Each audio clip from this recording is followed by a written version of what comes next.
ఈరోజు ఎలుక ఇబ్బంది గురించి చెప్తానండి. ఎలుక విపరీతంగా ఏడుస్తుంది గణేష్ ముందర. గణేష్ అడిగాడు, ఎందుకు ఏడుస్తున్నావు ఎలుక వాహన అని. నీకేం తెలుసు ప్రభు నా కష్టాలు?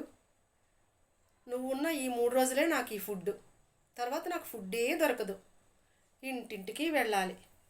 ఆ ఇంటికి దారి లేకపోతే ఒక చెక్క డోర్ అయితే దాన్ని ఒక 2-3 గంటలు హోల్డ్ చేసుకోవాలి. ఆ హోల్డ్ చేసుకొని అందులోంచి దూరి లోపలికి వెళ్తే అక్కడ కిచెన్ ఎక్కడో వెతుక్కోవాలి.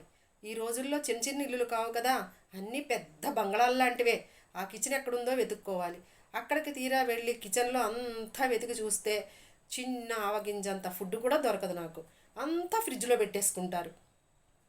పాడైపోయిందైనా మంచిదైనా రేపు తిందామనుకుంటారు కానీ అయ్యో పాపం ఏ ఎలుక వస్తుందో ఏ పిల్లి వస్తుందో పాపం కొంచెం విడిచిపెడదాము, వాటి కోసమైనా ఆహారం పెడదామని అనుకోరు. ఇలా తయారయ్యారు జనాలు.